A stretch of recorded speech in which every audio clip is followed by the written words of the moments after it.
Hey guys, DMS here. Today we're talking about streaming services. I've been working on this video for a really long time. It's finally time to put everything together. Let's check it out. Now do me a favor, if you want to see more videos like this, click that subscribe button down below. If you want to support the channel and ask me questions directly, you can on the Telegram chat, or you can get active in the community on Hi-Fi Guides. So a lot of you guys use streaming services, whether it's Spotify, Tidal, Apple Music, Qobuz, Napster, Amazon Music, all kinds of things, Deezer.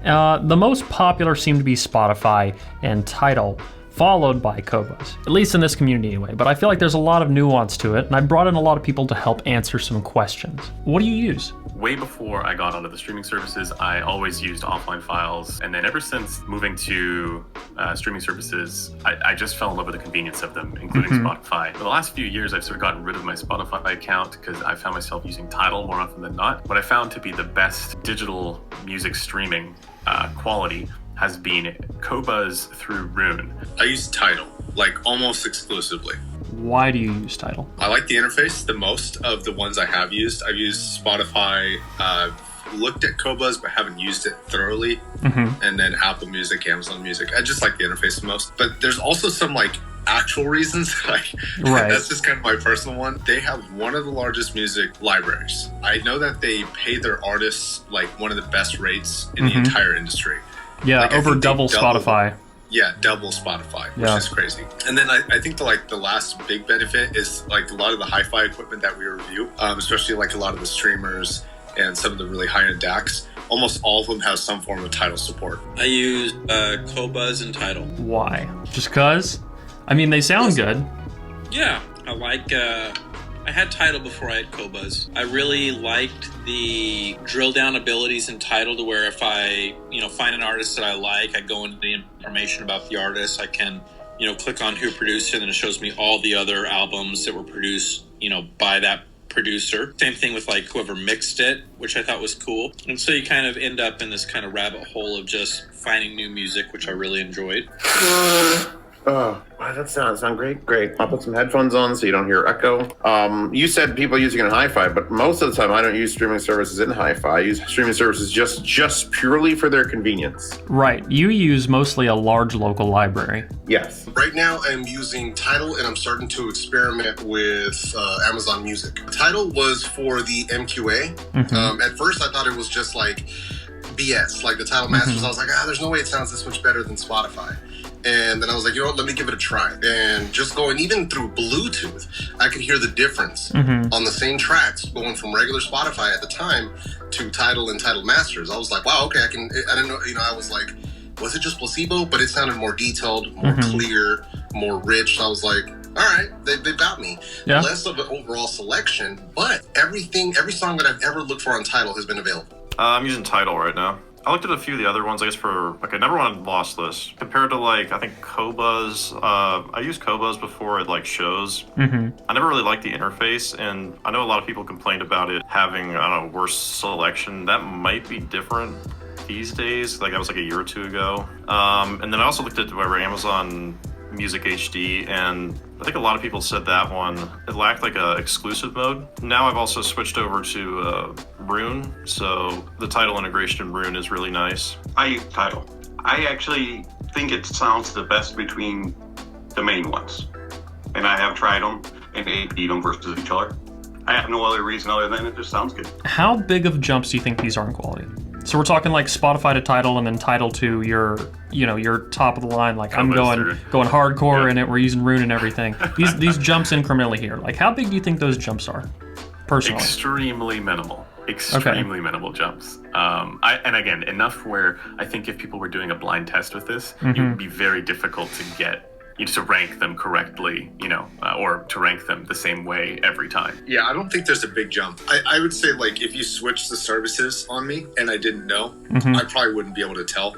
Maybe if you were going, like, song to song to song and just being, like, boom, bing, bing, bing, Yeah, but if you're A-Bing it, Yeah. But I feel like in general, it's, like, I could probably tell a difference day to day going from, like, a YouTube video to, like, a hi-fi streamer. But going from one good streaming service to another good streaming service, I don't really notice much. Yeah. I know it's like audiophile taboo. I know, Like, but you're well, never no, that's the supposed thing. to admit This is you the can't same hear answer anything. everyone's giving. Like we all, Yeah. I think a lot of us feel the same way. Dude, I gotta say, it's. I used to just make believe that there was big differences in them, but to be honest with you, man, when I've done actual comparisons, it's not as big of a difference as you might think it is. I think, I've taken some of those tests, like, can you hear differences between like 320 and high res and stuff. I did pass some of those tests, so it's not that I don't think that there is a difference, but I've noticed that with all of these streaming services, if you have the original material on CD,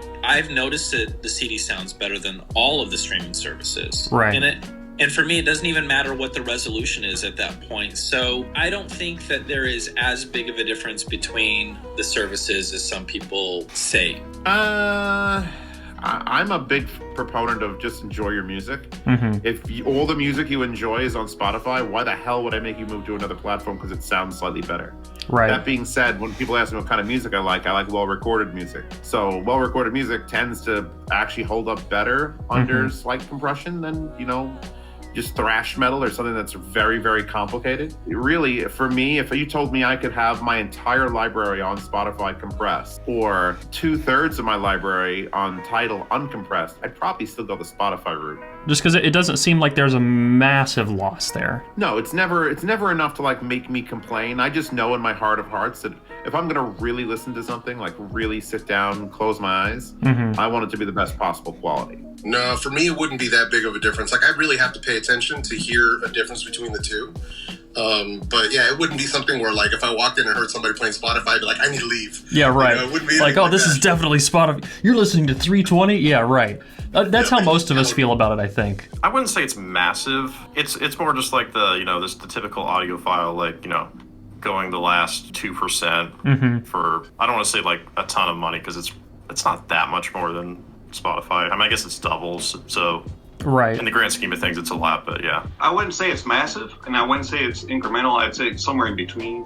You can definitely hear a difference on some tracks, especially if you get into like the DSD and MQA stuff, and you have a capable gear to play it. Other than that, it's music.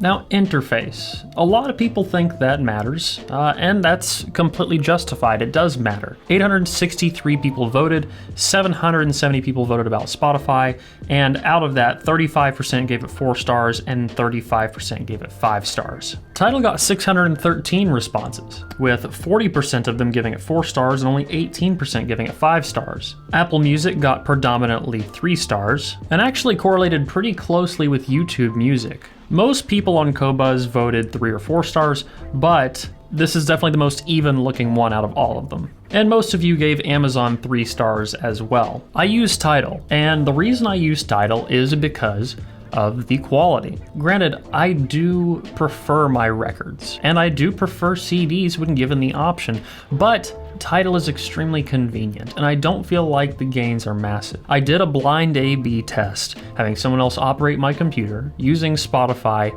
Tidal, Google Play Music, and most of the time, it was hard to differentiate. There were times where I would find a song that would play in master quality, and I would immediately hear like, something here is a little bit better. Something is slightly different.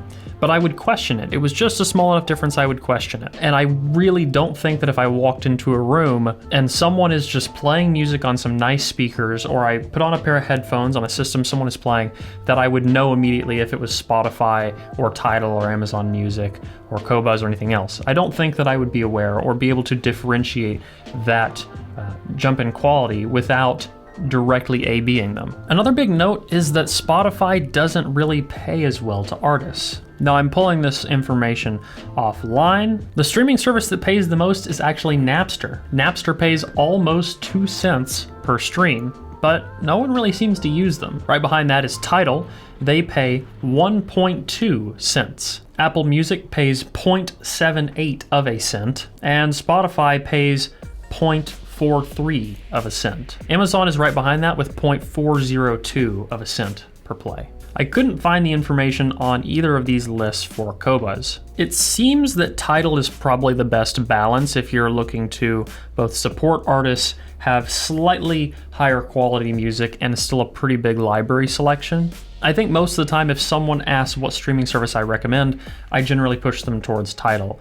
But with Spotify's new lossless coming out, that is a nice change, and I'm sure many of us will appreciate that, but my biggest holdup, even though I feel like Spotify has a better algorithm and a better interface, is how they pay their artists. Square recently acquired a majority of the shares for Tidal, and Square is primarily a finance company, a company that takes care of business transactions. I'm hoping that with their heavy involvements in cryptocurrency, that this will improve Tidal's already better rates for paying artists, or systems for paying artists. That's another reason why I try to buy a lot of records, is because I know that streaming alone doesn't really support artists as much as buying physical mediums like CDs and records. I think we all agree that services like Tidal do sound better than Spotify or Apple Music. And while the differences may not be huge, I think that it more than makes up for it in how artists are compensated for their hard work. Now, there's definitely times where Tidal frustrates me. There's definitely times where I miss the convenience of some features in Spotify, like being able to control my laptop from my phone or vice versa. And I hope that Tidal can incorporate things like that in the future, though there are certainly workarounds with things like Rune, but not everyone wants to buy Rune.